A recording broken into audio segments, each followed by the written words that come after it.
जब आप गा रहे होते हैं आपका फेवरेट राग कौन सा है? वैसे तो मुझे सुरों का नहीं पता ना ही राग का, थोड़ा सा हमें डिफाइन भी कर दीजिए। और आपका फेवरेट कौन सा है? मेरे बहुत से फेवरेट राग हैं, कोई एक नहीं है, लेकिन ज़्यादातर एक राग बहुत ही मैं गाता भी हूँ, नंदेश्वरी। मुझे वो बहुत पसंद भी है वो राग, तो उसको अक्सर मैं गाता हूँ। अच्छा, वो है कैसा, जरा थोड़ा सुना दीजिए। जी, वो राग 5 सुर का राग है। राग की 3 शक्लें होती हैं। बेसिकली राग होता क्या है? अच्छा। एक स्ट्रक्चर होता है राग, ठीक है। नोटेशंस का, जो सुर हैं उनका स्ट्रक्चर होता है राग। ओके। तो उसमें 7 सुर होते हैं, 6 सुर होते हैं और 5 सुर होते हैं, जिनको हमारी क्लासिक की मौसीकी की और जो हमारी म्यूजिक की लैंग्वेज है उसमें संपूर्ण 7 सुर, ठीक है, खाडव 6 सुर और आडव 5 सुर रागों की ये शक्लें हैं। अगर हम साफ कह रहे हैं कि संपूर्ण राग है तो इसका मतलब कि 7 सुर इसमें लग रहे हैं। अगर हम कह रहे हैं कि खाडव राग है तो 6 सुर लग रहे हैं, और अगर हम कह रहे हैं कि आडव राग है तो 5 सुर का राग है। तो ये जो राग है ये 5 सुर का राग है, इसमें 5 सुर लगते हैं। ठीक है।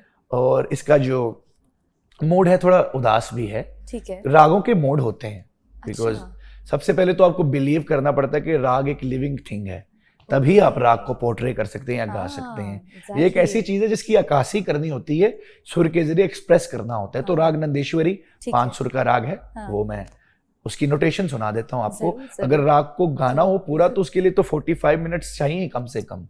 लेकिन ये एलेबोरेशन है, नोटेशन है छोटी सी। जरूर जरूर सुनाइए। सा ग म ध नि ज नि द म ग ग स ध नि स म ग म नि ग स ध नि स ग म ध म ग म ध नि द म ध ग म ग ग म ग स ध नि स म ग द नि स म ग नि ग द नि सा। तो ये राग का स्ट्रक्चर है। अब राग का मजेदारी क्या है, इसी स्ट्रक्चर में रहते हुए आपको इम्प्रोवाइजेशन भी करनी है, इसी स्ट्रक्चर में रहते हुए आपको एक्सप्रेशन भी देना है। इसी ऐसे ही, इसीलिए तो राग को मुश्किल कहा गया है, क्योंकि हर दिन नया है। ठीक है। मैंने जो अभी पेश किया ये मेरा सोचा नहीं हुआ, ये आमद हुई है बस।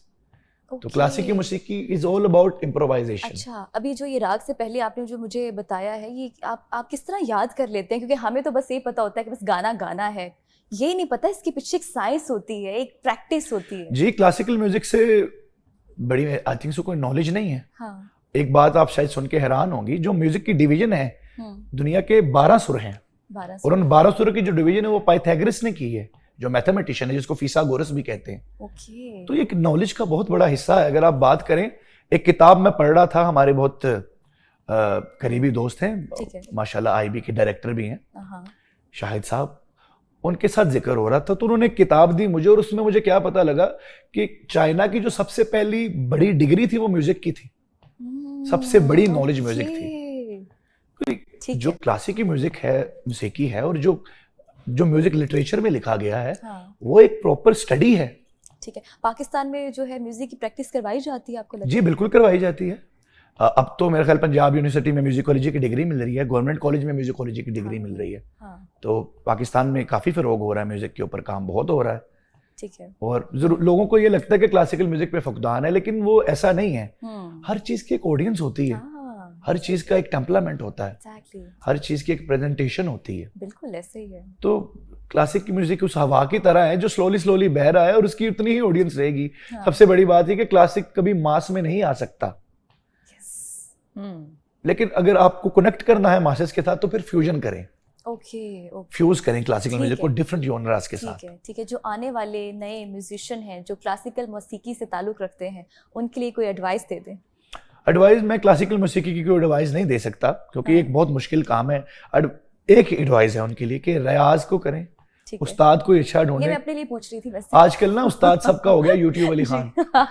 एग्जैक्टली। सब लोग यूट्यूब से ज्यादा सीखते हैं, लेकिन सबको ये जानना बहुत जरूरी है कि सीना बसीना इल्म है। जैसे आपने भी मुझसे पूछा भी एक सवाल कि आप कैसे याद करते हैं, तो ये जितना भी इल्म है ये सीना बसीना हमारी जनरेशन टू जनरेशन आया है, सामने बैठ के लाइवली सीखा है, तभी वो सीने से सीने तक गया है, जिसको सीना बसीना इल्म कहते हैं, वो तभी याद है और ये कभी भी नहीं भूलेगा।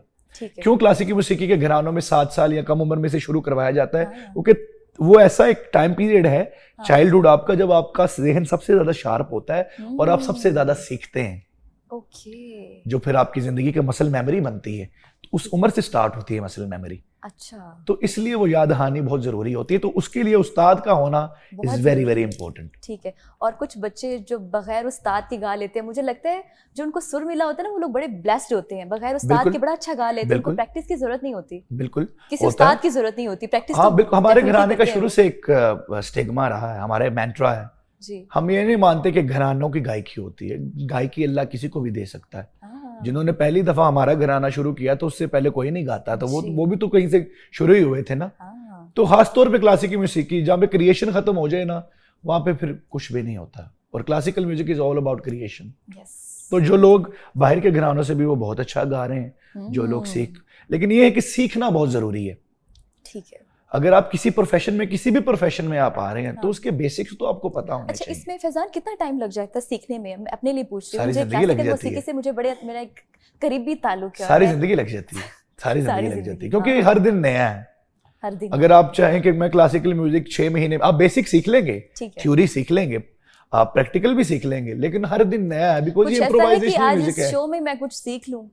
जी बिल्कुल, जैसे कि अभी मैंने आपको राग नंदेश्वरी सिखा दी है 5 मिनट में। ये तो बड़ी मुश्किल है, ये तो बहुत मुश्किल है। अगर आप इसको दोबारा रिपीट करके थोड़ा स्लो करके सुनेंगे तो इजी भी हो जाएगा। ठीक है, ठीक है, एडवाइस आपको भी। अच्छा, जब आप एक परफॉर्मेंस दे रहे होते हैं, आपको उस लेवल पर पहुंचने के लिए किस तरह वो एक फील, वो एक वाइब ऑडियंस के सामने लेकर आनी होती है? बिल्कुल, उसके लिए तो 3 पोर्शंस बनाए गए हैं ख्याल गायकी के, जिसको विलंपत कहते हैं, जिसको बराबर कहते हैं, और फिर जिसको दुरत कहते हैं। Okay, vilambit is the slow portion. कुछ जो आपके दिमाग में माशाल्लाह आपको इतनी इंफॉर्मेशन है और सब कुछ आप जानते हैं, मुश्किल नहीं होता ये सारे सीखना? क्योंकि जो एक लफ्ज आप मुझे बता रहे हैं, इसका नाम बहुत मुश्किल है, मुश्किल है, भूल गए। मुश्किल है, लेकिन अगर आप सीखते रहें, किसी भी चीज को सीखते रहें, तो वो आपके लिए कन्वीनियंट हो जाती है। एग्जैक्टली, तो प्रैक्टिस करनी। इसको कहते हैं, हमारी जो लैंग्वेज है म्यूजिक की, इसको कहते हैं करत विद्या। करत विद्या एक संस्कृत का वर्ड है। करत इंडियन वर्ड नहीं है, ये संस्कृत का वर्ड है क्लासिकल म्यूजिक के लिए। करत विद्या, विद्या इज नॉलेज एंड करत इज प्रैक्टिकल। तो practical is very very important. अगर आप प्रैक्टिकल करते हैं तो ये चीजें फिर आपकी रिफर्बिश होती रहती हैं दोबारा से। तो vilambit is the slow portion, barabar is the medium portion and drut is the fast portion. तो इन 3 पोर्शंस पे क्लासिकल गायकी जो ख्याल है वो कंसिस्ट करती है। ये आज ऑडियंस को मैं बता रहा हूँ आपके चैनल की वजह से। क्या बात है, मुझे लगता है कि बड़ी प्रैक्टिस करनी पड़ेगी इसके लिए। तो पहले मुझे ये चीज़ें सीखनी पड़ेंगी, फिर मुझे लगता है कि फिर कोई चांस मिलेगा गाने के लिए। अच्छा, खैर मुझे ये बताएं फैजान, कोई करंट प्रोजेक्ट चल रहा है, कोई अपकमिंग प्रोजेक्ट आने वाला है जिसमें हम आपको देखने वाले हैं? जी बिल्कुल, करंट प्रोजेक्ट तो माशाल्लाह काफ़ी चल रहे हैं। I am doing a season, एक म्यूजिक के ऊपर सीजन कर रहा हूँ, which will be a fusion season and it's gonna be a very good one. और एक अल्हम्दुलिल्लाह एक नेटफ्लिक्स के साथ भी प्रोजेक्ट कर रहा हूँ मैं। It's a collaboration of both Punjab and I have done music for that।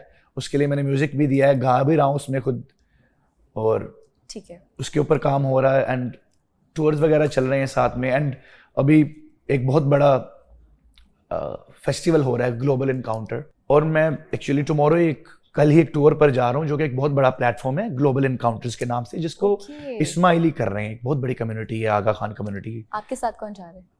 Basically Pakistan से एक रिक्रूटमेंट जा रहा है, यहाँ से कुछ सिंगर्स का, फिर दूसरे भी ममालिक से लोग आ रहे हैं। ग्लोबल इनकाउंटर उसका नाम इसलिए रखा गया है, पूरी दुनिया से म्यूजिशियंस इकट्ठे हो रहे हैं। तो मेरे लिए एक बड़े एजाज की बात है कि मैं भी परफॉर्म करने जा रहा हूँ। पाकिस्तान से 3 सिंगर जा रहे हैं, शहजाद रोय साहब, नताशा बेग और मैं जा रहा हूँ। एक्सीलेंट। तो वहाँ पर पाकिस्तान को रिप्रेजेंट कर रहा हूँ मैं। आगा खान म्यूजिक की जो वहाँ पर एक बैंड है प्रेस्टीजियस, उनके साथ मैं फ्यूजन कर रहा हूँ और परफॉर्म कर रहा हूँ global encounter Dubai world trade centre में।